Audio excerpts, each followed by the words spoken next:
All attendees are in listen-only mode.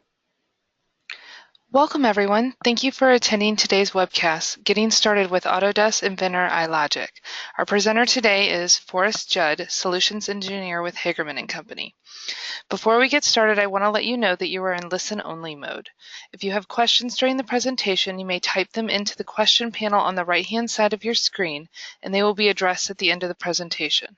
As we close down the session today, you'll be prompted to fill out a survey, and we ask that you take a few moments to fill that out. Additionally, all registrants will receive a follow-up email containing a link for the recording of this presentation. And with that, I will hand things over to Forrest. Thanks, Carrie, and good morning, everyone. So again, today's topic is getting started with Inventor iLogic. So our agenda today, I'll provide a brief overview of iLogic and maybe cover a few example tasks that you can perform. The bulk of today's presentation is actually going to be examples of me creating rules in real time to give you an idea of how you might get started with iLogic. You know, hopefully you can see ways you might be able to apply it to the things that you're doing today. We're going to keep it very simple, but I think despite the simplicity, hopefully you'll see that it can actually apply to a lot of different situations and provide a lot of power and additional functionality over what you might be doing today. So again, feel free to type your questions in the chat panel as we go, or the questions panel, sorry. Glad I looked at that, I had the wrong panel open. And if the questions make sense to address in context, I'll do so. Otherwise, I'll try to address them at the end of the presentation. And after the kind of rules creation part of things that I show you, we'll finish up with what I consider some best practices and tips for iLogic.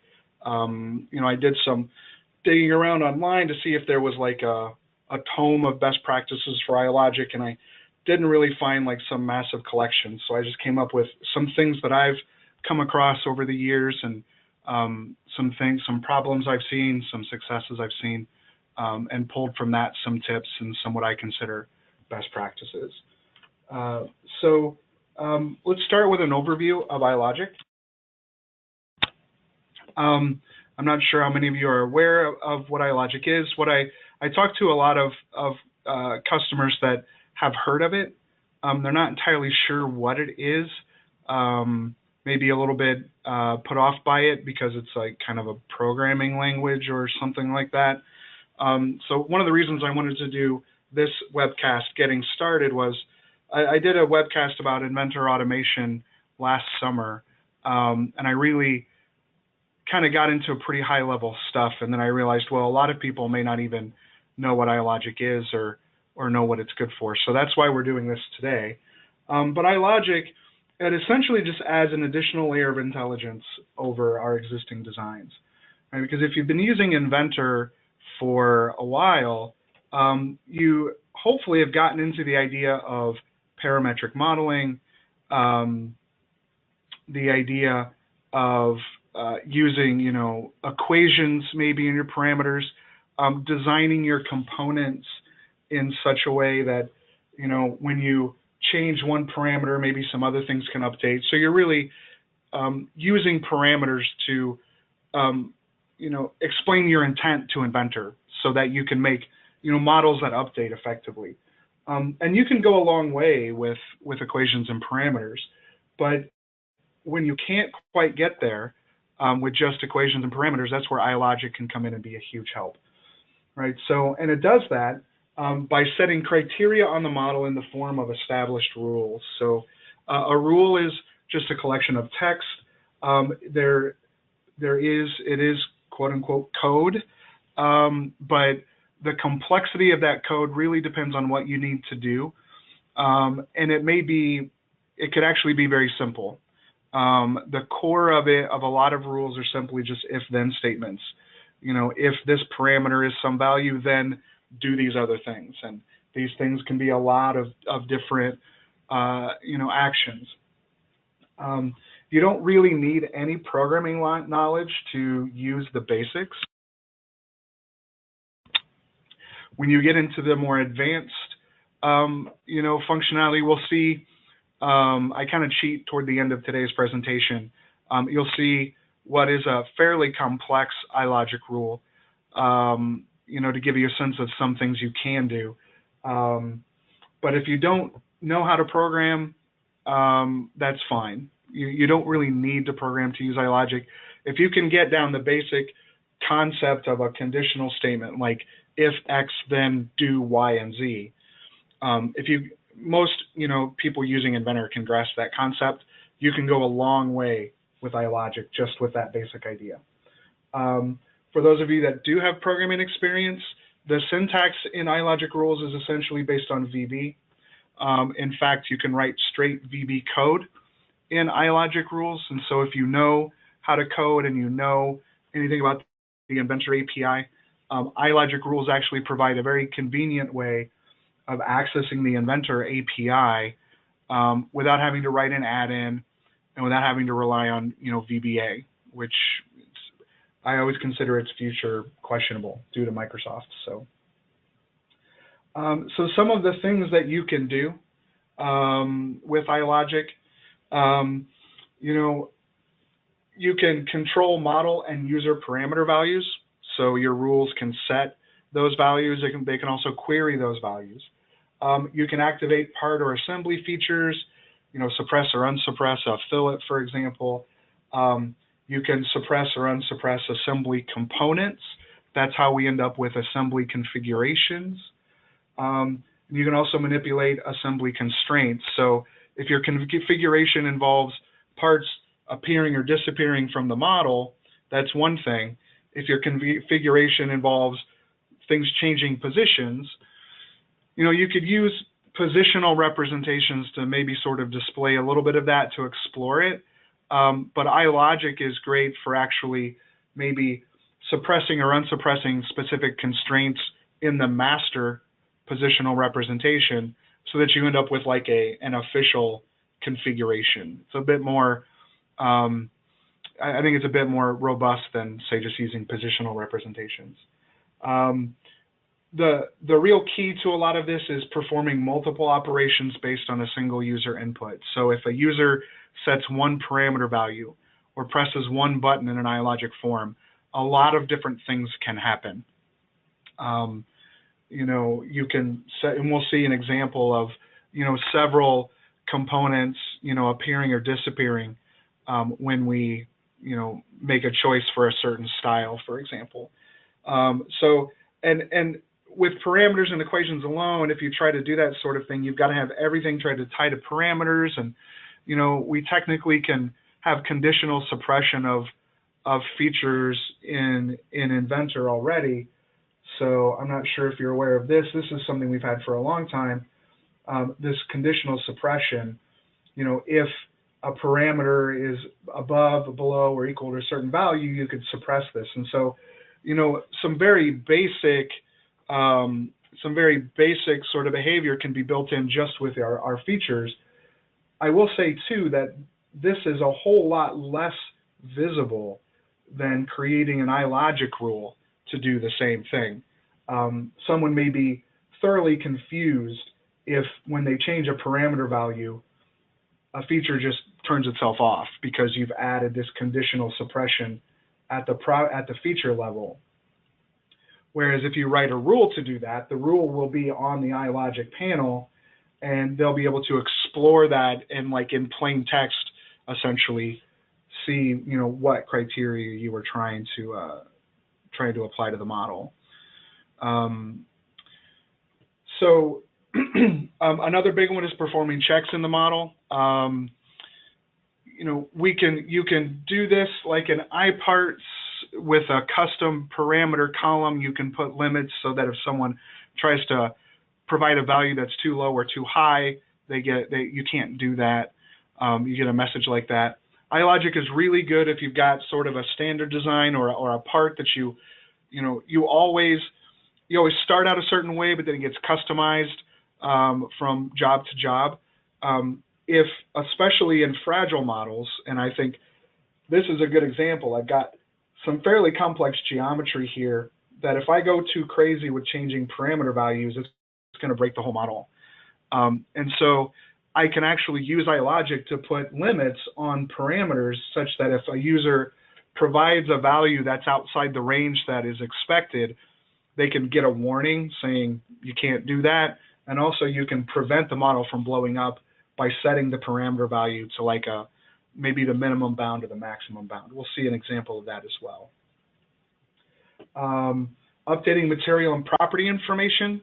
Let's say you use Autodesk Vault, and you need to make sure that properties are properly assigned to the iProperties so that they can be indexed for searching. Or another classic example is copying properties from a model file onto its drawing into the iProperties. Again, maybe you want those available for Vault, or maybe you want to, maybe your title block is linked to drawing properties. iLogic's a good tool for that. You can measure entities. You can provide customized user feedback in the form of message boxes, if someone makes a choice or puts in a parameter value. And you can even drive, what's some more traditional automation capability like iFeatures, iParts, iAssembly configurations. You can drive, you can replace iPart rows, for example, in an assembly. So if you wanted to make a configurable assembly made of iParts, but you didn't want to make an iAssembly, iLogic would be a potential way to get that done.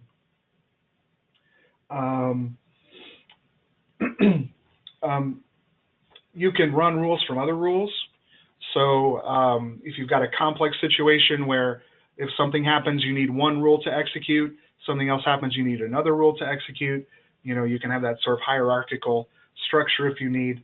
iLogic provides a very easy way for you to create a form to capture information from a user, rather than have someone come to a parameters dialog and then try to interpret, okay, which of these things is important and what do I need to provide. You can give them a form that has only the parameters that they need to interact with. And it's very straightforward to create those. We'll see toward the end of today's presentation.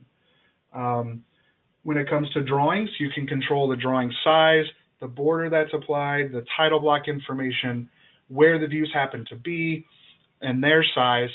So you can actually make very robust models and accompanying drawings that as the model changes, you can make sure it changes in the right way based on high-level design input from a user, and that those drawings also can clean themselves up to some degree so that you don't have quite as much cleanup after you've configured a part, especially in situations where your parts can be highly variable in size. And then finally, iLogic can give you into a window into the Inventor API without having to resort to a macro or an add-in, which if you don't know much about programming, an add-in is probably not the way I would take you. It requires quite a bit of knowledge of both the API and programming to get one of those done. So just before we get into the rules creation segment, just a little bit of vocabulary to make sure we're on the same page.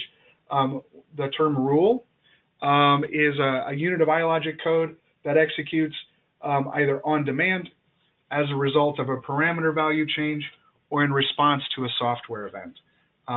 Rules are typically stored in Inventor documents, although they don't have to be. We do have the concept of external rules. I won't get into those too much today, but external rules can be a great way to introduce behavior into some of your documents without going back and adding those rules into the documents, or there's a way also to inject rules into documents using a macro. That's a bit more questionable in my opinion. A snippet is a unit or a chunk of code with sample inputs that can be used to quickly create iLogic rules. We'll see some of those. When I tried to make my rule creation today as simple as possible, and so I actually don't use very many snippets, but we'll at least discuss some of them as I use them so you can see what I'm talking about. Event triggers, basically an Inventor software event that can be used to execute a rule.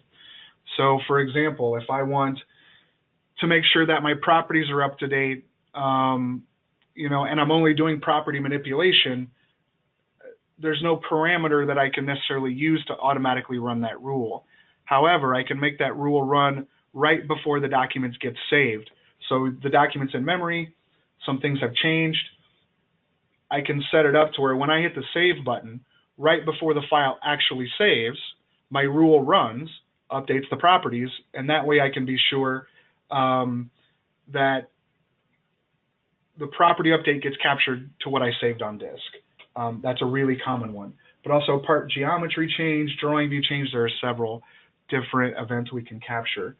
An iLogic form is a very simple user interface element created using iLogic. They're super easy, super simple to create. They can get complex if you need them to, but at their simplest, you just drag and drop some parameters or rules and you've got a nice UI without a lot of work. And finally, I've been using the term API here and there just to confirm what I mean by that. That stands for Application Program or Programming Interface. In this specific case, I'm talking about how a program, namely Inventor, exposes its functionality to be used by other programs. So the Inventor API is a way you can drive Inventor from code, and that's something you can do with iLogic rules if you want to go down that path. And we do have one question that came in. Can rules be set in a template so they come up at a new drawing? Absolutely. And in my mind, that's one of the best ways to use iLogic is, put the rules in your templates so that they're always there when you need them. In addition, the first example that I have today, we're going to be working on a part, and essentially this part, we've got a couple of things.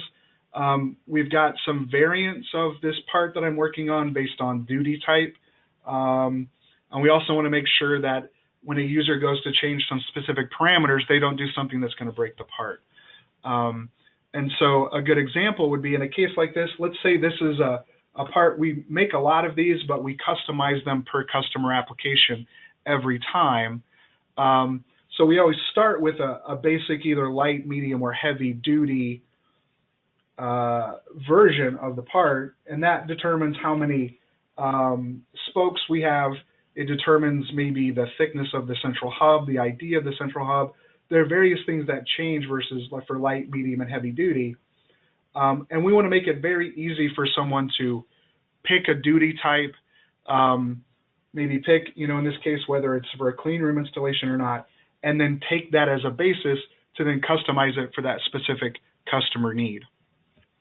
And to throw another, hitch into things, we do have situations where sometimes, the customer decides they want to maybe our salespeople didn't quite get the memo when they were talking to the customer.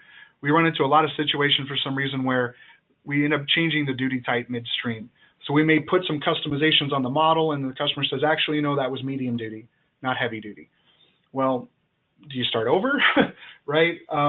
It can be kind of painful to go back and try to change all of these parameters to the right duty type. So our goal here is to take what we have is we've got our medium model here, and we've got various parameters that drive this, and we want to make it very easy to take this one part and switch it quickly between light, medium, and heavy duty, and whether or not it's a clean room application, and make sure that if a user starts changing, one of the things we customize most frequently would be this mounting hole at the end of the spoke. We want to make sure that the user, when they go to customize this, that they don't specify something that's out of bounds that we either can't make or that will actually break the part. So that's our goal, right? So again, this is made up of a lot of different parameters. You can filter when you get into iLogic. You're absolutely going to want to make sure you name your parameters appropriately. And that's important to point out. Some work has absolutely gone into this part before we've ever started writing rules, right? We've got a model that is well defined, right? Our sketches are fully constrained. We've got our parameters named intelligently so that as we're working with them, we can make sense of rules, etc. We've also gone through the trouble of laying out, what our duty types are, what the parameter values are going to be in each situation. So we have an idea of, the various states that this part can be in. It's a whole lot easier to write rules if you've given them some thought beforehand, instead of just sitting down and say, okay, I want to write a rule. Let me think how this should change. Think it out first, and then the rule practically writes itself when you get to that point. So the first thing I'm going to do here is I'm going to create a new parameter for our top level design criteria of, or design parameter of duty type, right? I don't have anything duty type here. And our duty type is actually a text value, right? It's light, it's medium, heavy. So I'm going to create a new text parameter. We're going to call this duty type. And 1 second, I forgot to log into Vault and check out my files. Give me 1 second here. So if you weren't aware, Inventor, we have more than just number parameters at our disposal. We can create text parameters, and we can also create true-false parameters. So those two things, especially the text parameter and the true-false parameter, they're both very powerful when it comes to writing iLogic rules, because then you don't have to worry about the user, having to know, like, okay, set this to a 1 or a 0 to make sure that, to say yes or no, for example. You can actually give them like a yes/no choice, or give them a text parameter with, legible values, so that they can make, very natural choices. So again, this text parameter that I have of duty type, we can also make these parameters what are called multi-value, meaning they can have more than one value as choices. It's essentially a pick list, right? So our duty types are light, medium, and heavy. Spelling is important. You're going to need to, check the value of this parameter in your rule, so make sure you've got it spelled right. We'll see a way in a minute how you can make sure what the spelling was as you're writing the rule as a shortcut, right? So, and what I'm going to do too is, I thought of an approach of writing rules like this that is, I think, about as straightforward as it gets, involves as little coding and typing as possible. I type pretty fast, but I know not everybody does. So my thought was here is to really use our parameter values to help me write the rule. So we're currently in the medium duty type. So I'm going to set my duty type to medium. And now I'm going to actually get into writing my rule. So you can do this a couple different ways. If you're not displaying your iLogic panel in the browser, make sure you hit the plus sign and add it.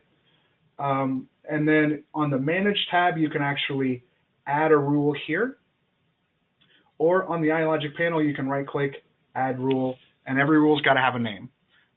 Keep in mind, if you're in more complex situations, if you're writing a rule, you may need to refer to that rule by name to execute it. So keep that in mind. Make your rules, I think, descriptive, but don't go crazy with the names. So this is what's called the rule editor. There's a lot going on in this dialog.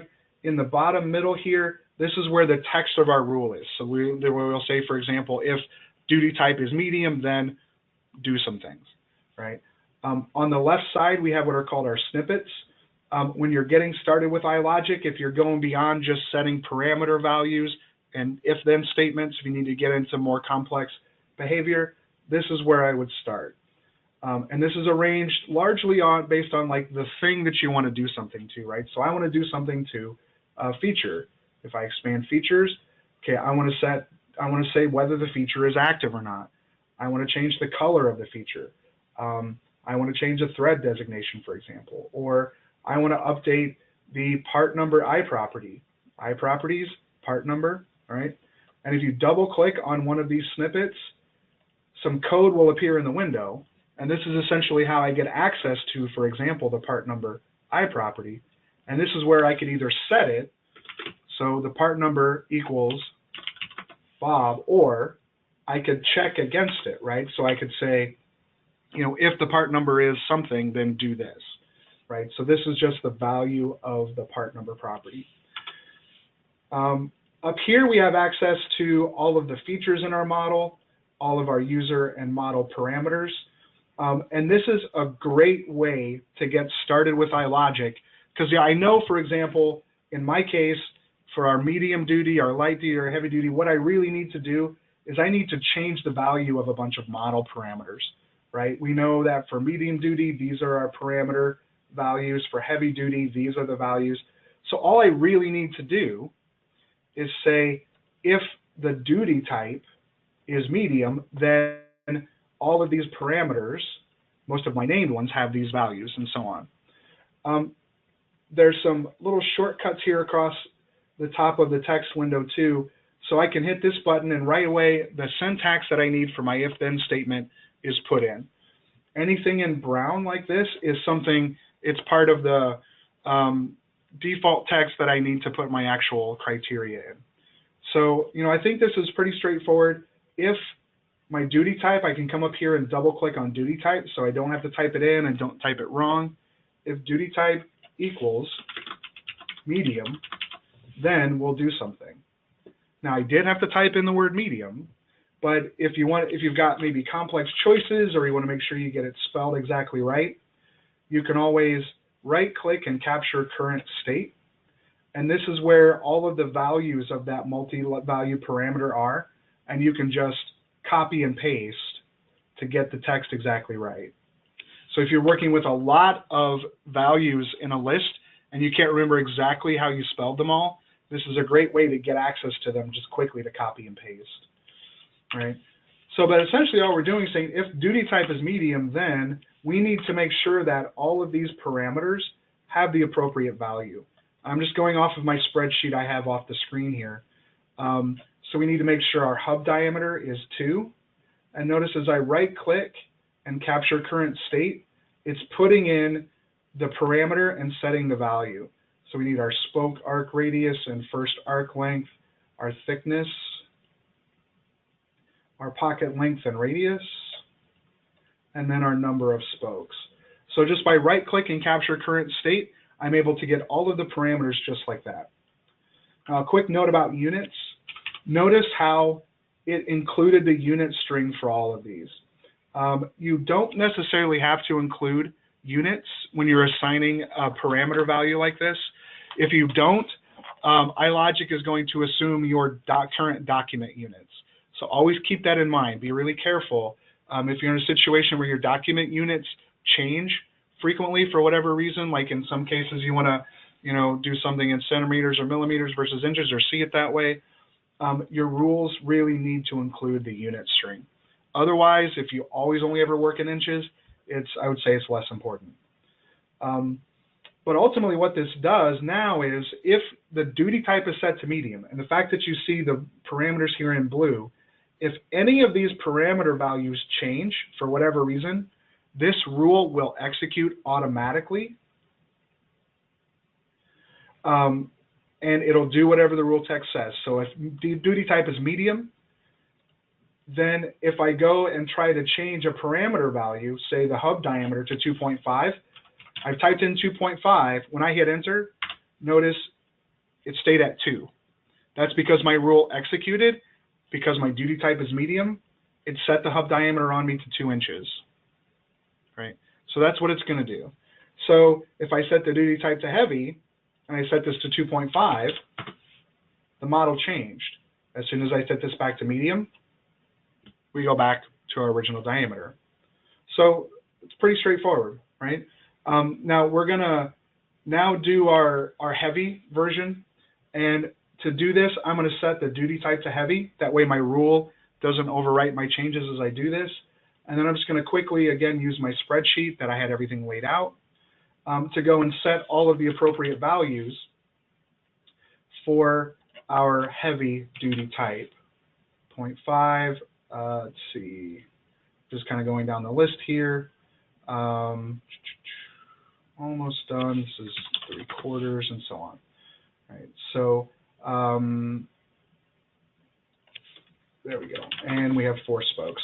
So I'm going to now go ahead and hit the update button to make sure that my model looks right. I think that looks like the right heavy duty. And then I'm just going to repeat the process that I did before, right? So if our duty type is medium, then we do this. If you fly this out, you'll see there's an else if. So else or otherwise, if my duty type is heavy, right, heavy, then my parameter values are something else. So another question came in. This is a really good question. Since I'm using a spreadsheet, can the Excel file be used to set all of the parameters or just be the input? The answer is yes. There are snippets pre-built. You'll see Excel data links. This is a way you can read values from a spreadsheet. Now this is different from linking a spreadsheet to the parameters. In that situation, the Inventor file, it'll want that spreadsheet. It'll make an OLE reference to it. If that spreadsheet isn't there, you're going to have resolution issues. iLogic can be used to reference a spreadsheet and read values from it. Also, write values to it. You can write out to a spreadsheet this way. And it's still going to be necessary for things to update. It's going to still be necessary for, to have the spreadsheet for things to update. But it's not like a hard file, link there. So I'm just going to quickly come in here and capture the current state. So I personally would not do it this way because I have I've been programming for a long time. I would be doing a lot of copy and paste. But if you're not good at typing, if you're not really comfortable with programming, this is a really good, kind of almost like point and click way to get the rule written. So we still need our spoke thickness, our pocket radius, pocket length, and our number of spokes, right? And I think in the interest of time for our light duty, we're essentially just going to do a copy and paste. So I can always copy the code if I'm more comfortable with that, right? And in this case, for our light duty, I'm just going to set the appropriate values. This guy is quite a bit smaller. Let's see, right? So let's see. So our spoke thickness, yeah. So, and when we're all done with this, essentially what I'll be able to do is very quickly change between, the different duty types, and we can very quickly see things update. So now when I go to change my parameter to light, gotta tell it to update. Medium, heavy, light. Right. So we spent maybe about 10 minutes so far, and we've got a rule now that essentially lets us very quickly change between our different duty types.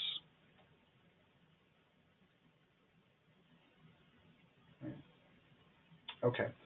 So now the other part of this is the fact that this also could potentially be used in a clean room, and that's going to involve suppressing a feature, changing material type, and then also we actually don't, provide our light duty, part, coupler, linkage, whatever you want to call it. We won't provide a clean room version of our light duty, so we need to make sure that that doesn't happen. So what I'm going to do now for the clean room is I could incorporate this into the same rule, but I think I'm going to create a separate rule instead.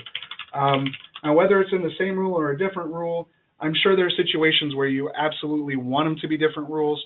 I like to break my rules up for simplicity, make it easier to troubleshoot. Be aware that the rules do execute in order.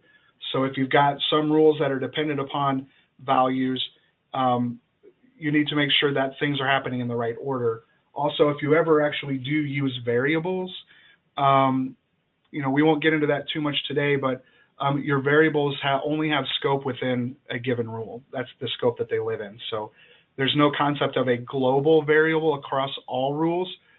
If you need something like that, make a parameter, right? A parameter is also where you would store a value, because I've had come across situations where you need to know what like a value was, or keep like almost like a toggle. You need to keep track of a certain thing. You might do that with like a global or like a class level variable if you're programming.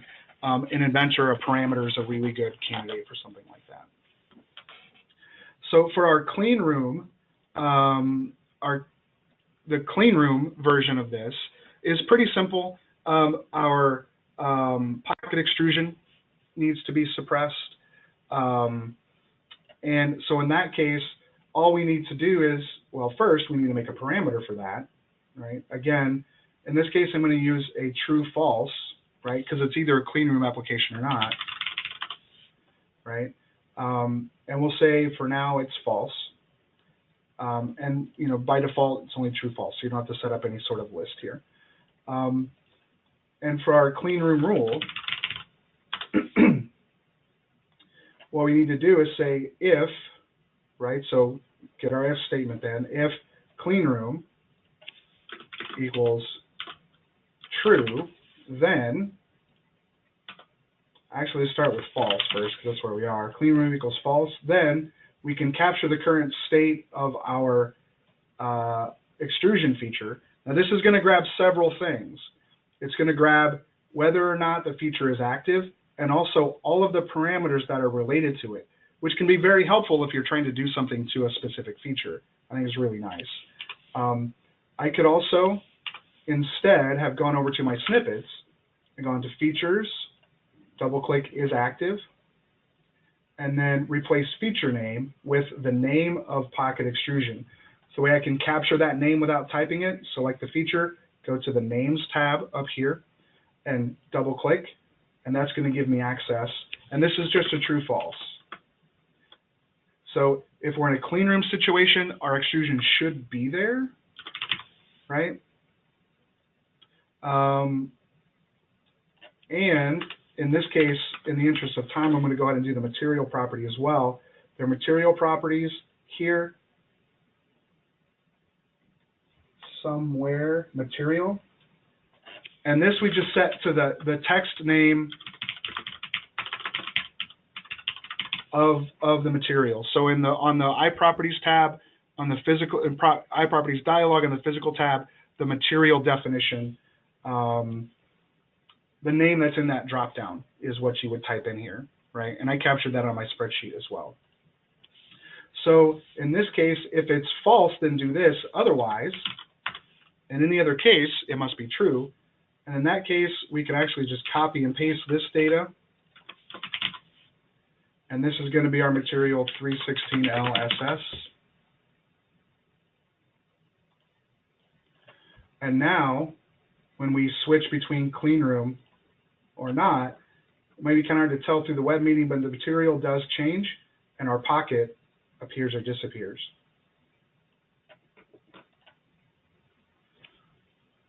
And then one last thing we need to do is there's no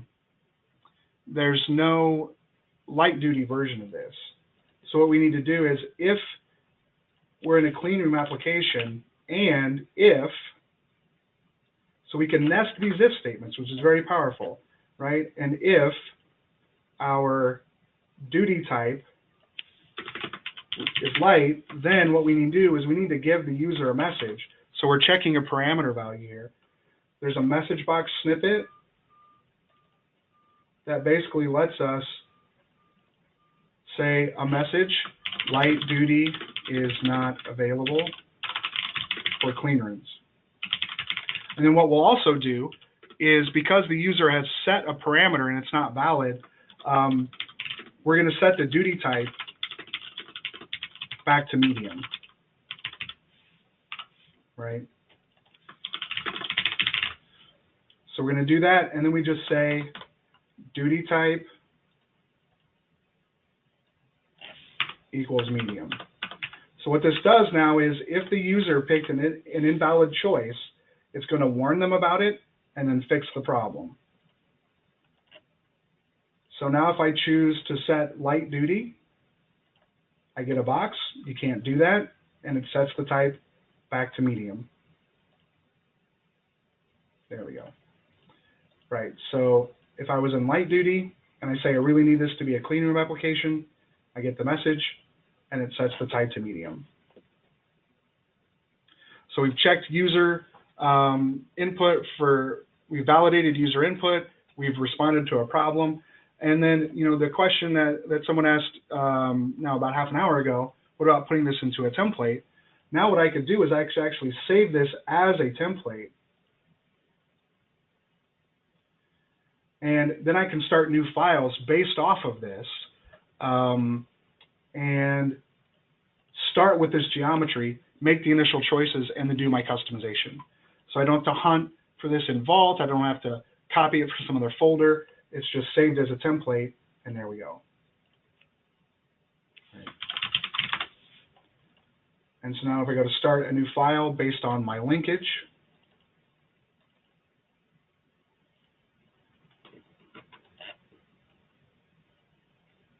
the geometry is there, my rule is there, and it behaves just the way it did before.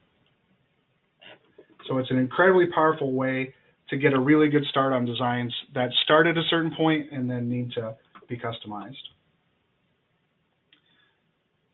Okay, so that's the part example I had. I had a little bit more to talk about, but in the interest of time, I think I'm going to move on to assemblies.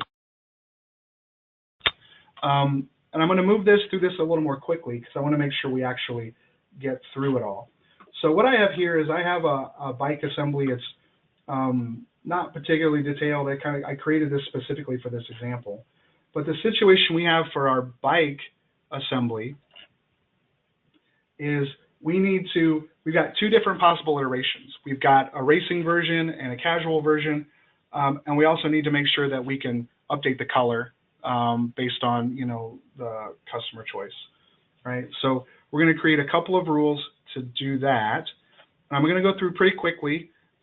Keep in mind this is being recorded, so if this has particular bearing on what you need to do, you can always go back and review the recording to see and more like to get to slow down and see how I do all of this. But the situation is we've got our racing version already created, and so I'm going to drop in my casual pedal and my casual handlebars, because this gets to how you have to build assemblies with iLogic. And you have to keep in mind, if you want to make configurable assemblies with iLogic, this is something you've got to be aware of. You ultimately really need everything to be in the model. iLogic is not well suited to create assemblies completely from scratch for placing components and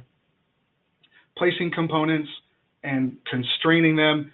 You can do that technically if you really want to, but you'd have to use the API to do that. So while I'm doing this, a quick question: how do you view the recording afterward? You will receive an email either from us or from like Citrix indicating where you can watch the video. You can always go to Hagerman.com and look for webcasts on demand. So if you don't get any sort of notification about it, you can always go to Hagerman.com and then under events, webcasts on demand. And every webcast we've done recently will be on this list. And you'll be able to find it and watch it that way as well. So a couple different ways you'll be able to get to it.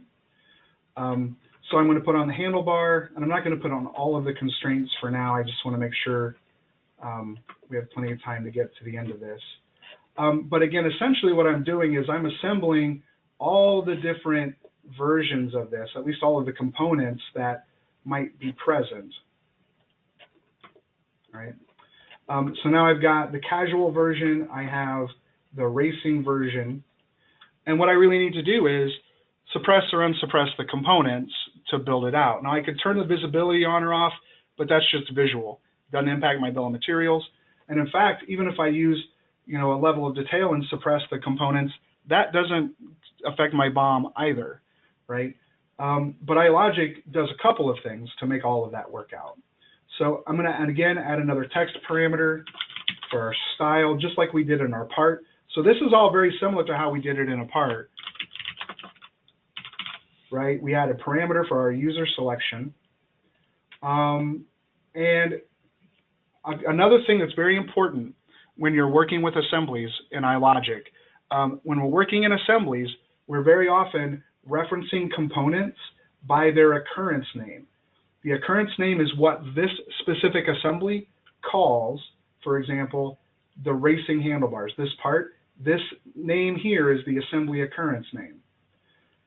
If you use an occurrence name in a rule like we're about to do, we're going to turn the handlebars off. You need to make sure that the occurrence name doesn't change if you change the name of the part, if you swap it out with something else, or if, like, say, you use copy design in Vault. If you use copy design, or just save a copy elsewhere and rename some files, Design Assist or anything like that, this occurrence name will change based on the file name because it's dynamic. That will break your rules. This is one of the biggest mistakes that I see people make. So make sure that your occurrence names in your assembly are always static. All you have to do is change the name, type in anything here. I'm just taking out, say, the colon here to make them unique. They have to be unique still, but now they're static. That way they won't change in response to the file's names changing. We also, for iLogic, working with assemblies, you must use a level of detail. And the name, I don't think, is terribly important. I always call it iLogic. I don't think that's a requirement, but I think it's good practice to do so. Because what we're essentially doing is we're suppressing or unsuppressing these components. So I believe we have what we need to make the rule. So now I come to my rule, and again, just like I did in the part example, I start out with an if-then statement. If style equals racing, then,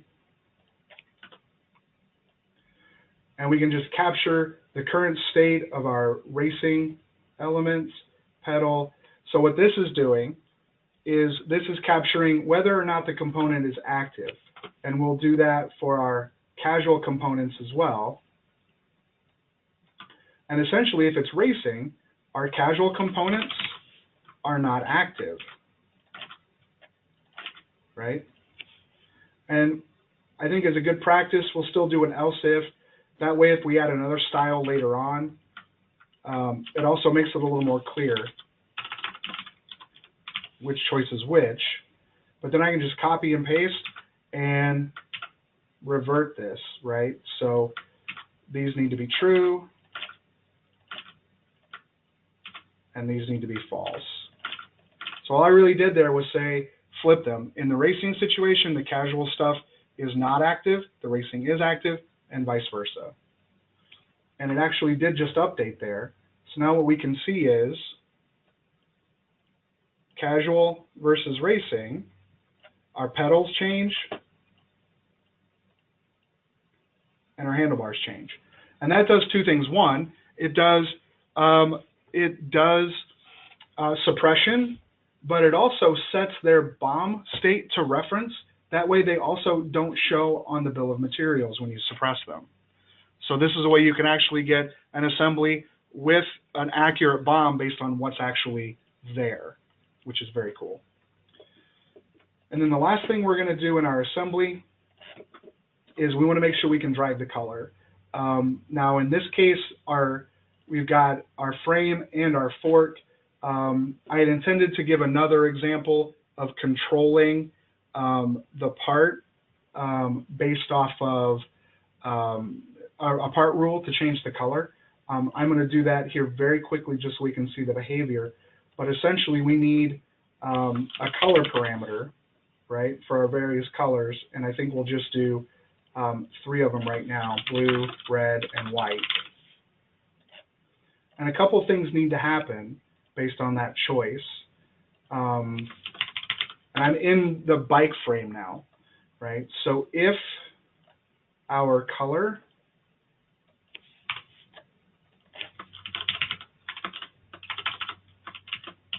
is blue, then we need to set our part color, which I believe is under properties, part color, blue paint.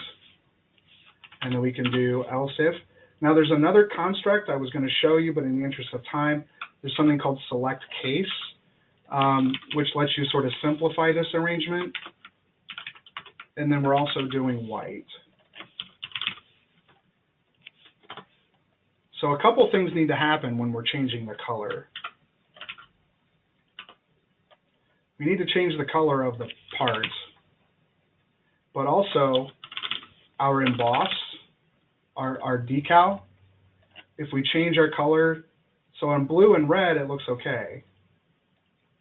There's red, but in white, our logo disappeared. So what we need to do is, if we need to change a feature color, which again, under features, I want to do something to a feature, change a color. The feature we want to change is our emboss 1. So if our bike is white, we want our logo to be blue. Otherwise, we want it to be white. Again, you could write a separate if-then statement, but I like to combine things where appropriate. So now we can see our logo is blue, and when we switch to blue, it goes to red, or it goes back to white. Okay. So the reason I wanted to illustrate this is we're at the assembly level for our bike, right? We really want to set our color at the assembly level.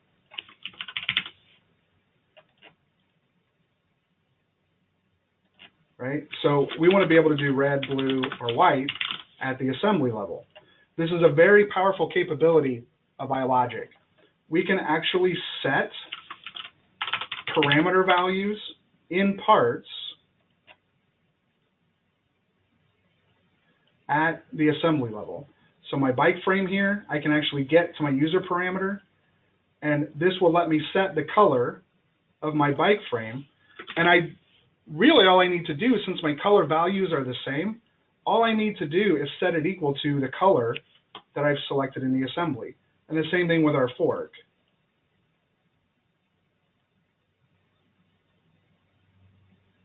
So our user parameters, color, and just like that, we're setting the values of this parameter in the parts from our assembly level. Then the parts know what to do. They have rules that will run in response to that to update their colors. So I switch to red. We now have eventually a red bike or a white bike with our logo appropriate. So just like that, I now have an assembly where I can pick between the types and the paint jobs, and to quickly make a form, I can just drag and drop parameters, create a new form, drag and drop the parameters. We'll call this bike configuration. And so now if a user wants to create a new bike configuration, copy design in Vault, get the files out, open it up, hit the button, and I know I want it to be a red racing bike. 2 clicks, their BOM is right, it looks right, make a drawing, and they're done. Right? Pretty easy. Now, I'll do one last example here in a drawing, because this is a request I get a lot.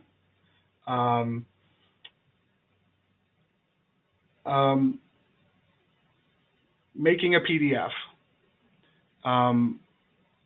This is not trivial, and you might go looking into, and I'm going to put some geometry down here just so we can see the eventual outcome.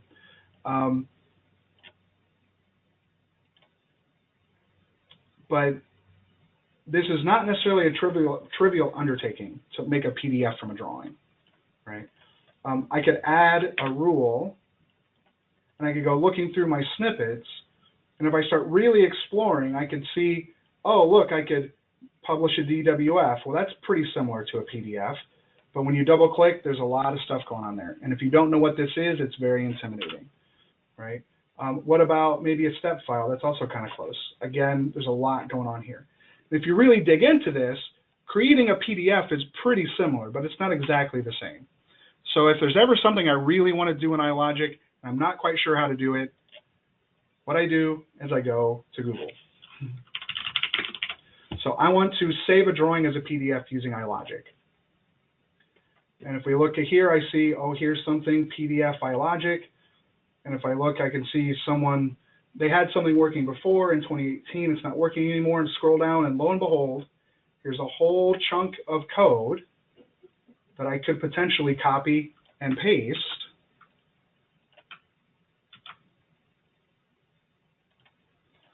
And then if I run that rule, you can run a rule manually by right-click and run.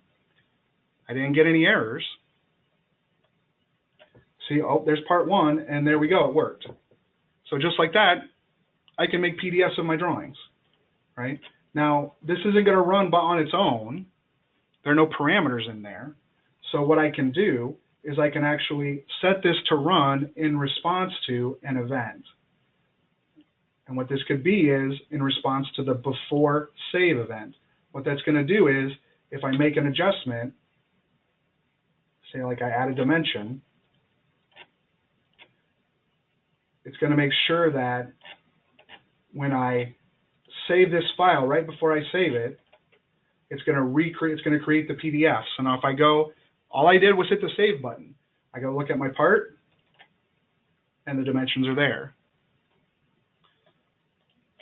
So don't be afraid to go online and look for code. That's a great way to learn. It's a great way to get a head start on something you're trying to do. It can be incredibly helpful. So I did manage to get through most of the examples I wanted to do today. The last few were kind of quick, but hopefully, again, maybe you can go back and watch the video and see specifically what I did. So I do want to spend a couple minutes now talking about best practices, and then we'll get into question and answer. So when you are working with iLogic, the first place you've got to start is make sure your models are well designed to be automated. Intelligently named parameters, make sure your sketches are fully constrained, make sure when you change your parameters, the models update appropriately. And if you've got simple relationships that are permanent, try to capture those in equations. It'll keep your rules simpler. For your assemblies, make sure they are good candidates for automation. The total number of components and the total number of options should be manageable, right? It's kind of the kitchen sink approach. You have to put everything in there and then turn off what you don't want. And if you give that some thought, you realize you can end up with a lot of complexity very quickly if you've got a lot of pieces and a lot of options. So don't be afraid to break the assemblies up into multiple assemblies if you need to limit the number of options in a given assembly. Know also that when you suppress a component, it also sets the BOM designator to reference. Another one that trips people up a lot, parameters do not update in the middle of a rule. So while a rule is running, if we go and look at our example here, if I set this value and then I write an if statement saying if spoke first arc length equals 2, then do something, it's not necessarily going to trip that if statement because I've set this value here, but in order to keep the model from updating a billion times when a rule runs, parameters don't actually update in the model until the rule execution is finished. Now you can force them to update if you need to with something called rule parameter output. Rules parameter output, this will update the model immediately. And then you often will also want to do a document update right after, especially if you're doing something that requires the model geometry to be up to date, like measuring a volume or a bounding box or something like that. So keep these two guys in mind. Account for all possible scenarios. I see this a lot. So if my hub diameter is less than 3, then this fill is unactive. Well, what if it's greater than 3? Nothing's going to happen. You're never going to get the fillet to go to turn off. So then, okay, what if it's greater than 3? Then you do this.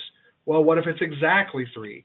Okay, you've missed that situation. So make sure that you account for all possibilities, often with an else as the last part of an if-then statement. So if all else fails, do X, right? Try to keep your rules simple. Consider breaking them up into multiple rules if it makes sense. Put your rules at the appropriate level. Your parts can have rules. Those rules can be driven from the assembly level. Make sure that the intelligence is at the right level. Again, rename your assembly occurrences to static values. If you don't do that, things will go badly for you very quickly. Lay out your design before you start writing rules. Be careful with event triggers.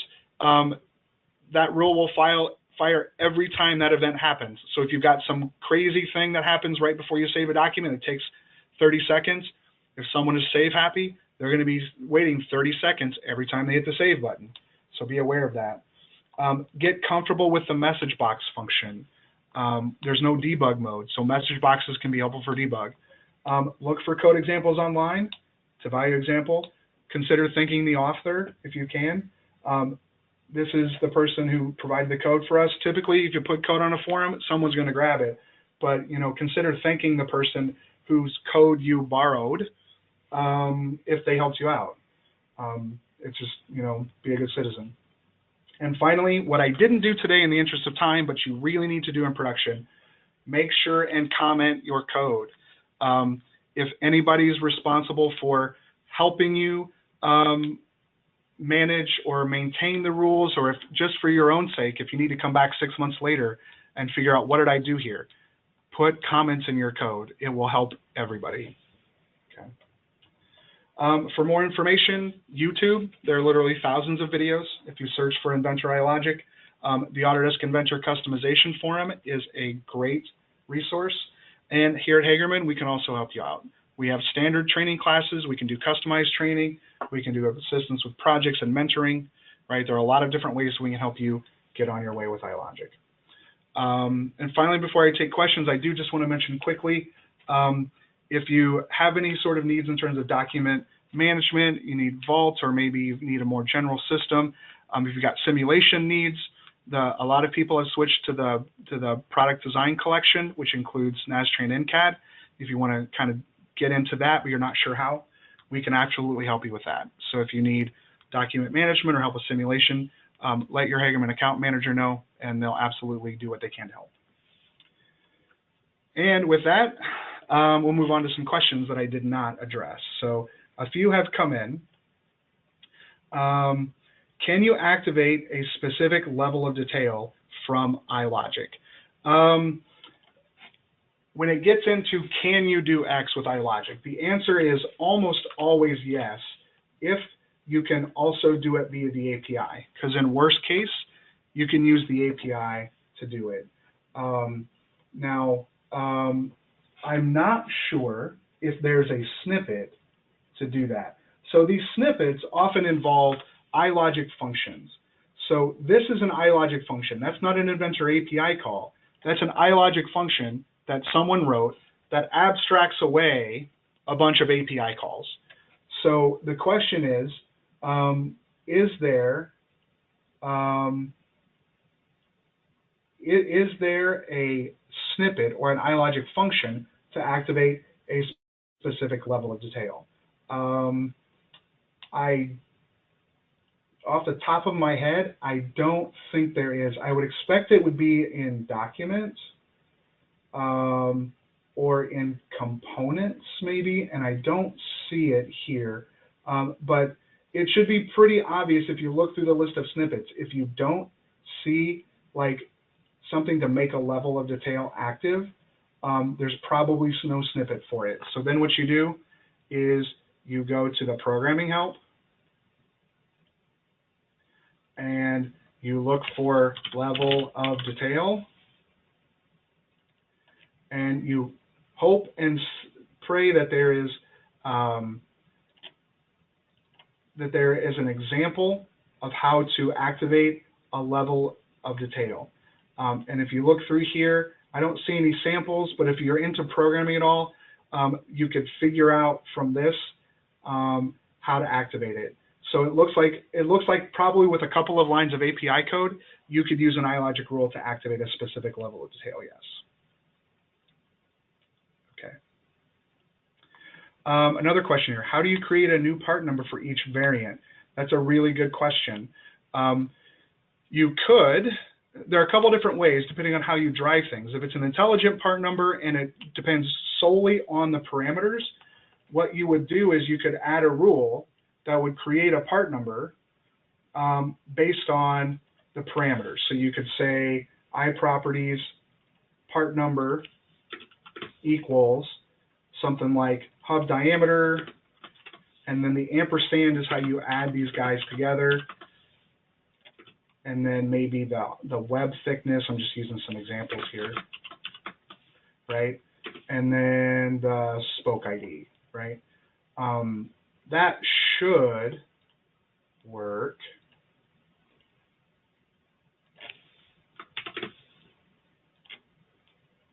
I'm just kind of doing this on the fly. I'm forgetting some ampersands in here. There we go. So now if we look at our iProperties, right, if it's got to be a unique part number, then that's probably coming from some system somewhere.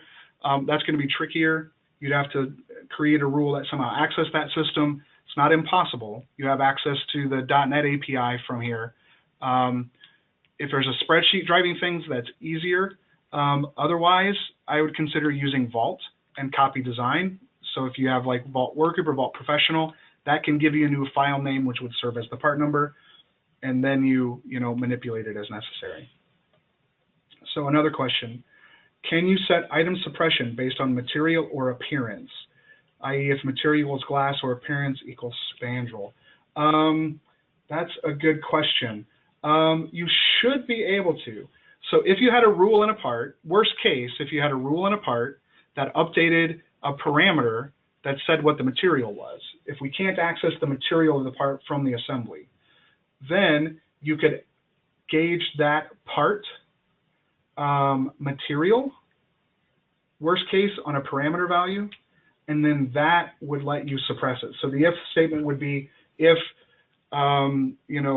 occurrence property of this occurrence material property equals, glass, then suppress. Can content center parts be used in iLogic? I don't know if there are specific content center, I don't believe there are snippets that manipulate content center components. Again, that would be something I think you would need to get into the API for. But again, look through the snippets and see if you see anything. If you look at iParts, you'll notice there's like change row and such. This is specifically for iParts. If we could do that with content center components, I would expect to see similar functionality, but I don't see those, unfortunately. There's a question from Matt Simon about color PDFs. I'm not sure what you mean. You do have some options when you create the PDF. If you look through here, there's some options for all color as black. I think if you set that to false like it is, then it would come out with colors, I believe, just like if you had plotted it from Inventor.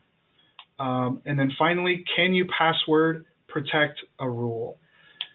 Well, you can ask for user input, but you'd have to check against that password in plain text in the rule. So that would kind of defeat the purpose of the rule. I can't think of any way you could hide what the password would have to be, unfortunately. Because even if you try to do it in a spreadsheet or something, the user would have to have read access to that spreadsheet. Yeah, I can't think of any way you could password protect a rule. One more question came in. Can you set it up to check the PDF into the Vault after PDF creation, say after print? No. iLogic, checking files in from Inventor is very tricky unless you use the built-in functionality. The Vault add-in for Inventor does not have a well-exposed API. So what I've had customers do in the past is you create the PDF the first time, you create the drawing, you check the drawing into Vault, you manually check the PDF into Vault, and then you attach the PDF to the drawing. So the situation you have then is the drawing is in the Vault, the PDF is in the Vault, the PDF is attached to the drawing. And then in Vault, when you get the drawing, or check it out or whatever, if you always make sure when you get children to include attachments, the PDF will come out with it. It could be checked out with it. Then your rule can run to update the PDF, and then when you check in, the PDF can go in with it. So it's a little bit of setup the first time, but it is possible to do. Once you get it set up the first time, it works pretty well. I will say with any sort of automated creation of a viewable version of a file, don't rely on the software to do it 100% every time. At least give it a glance to make sure that the PDF updated the way you want.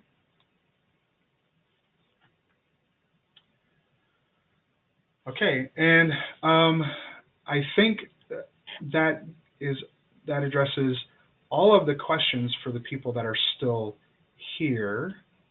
So we've had plenty of time to get questions, so I think Carrie will go ahead and wrap it up here now.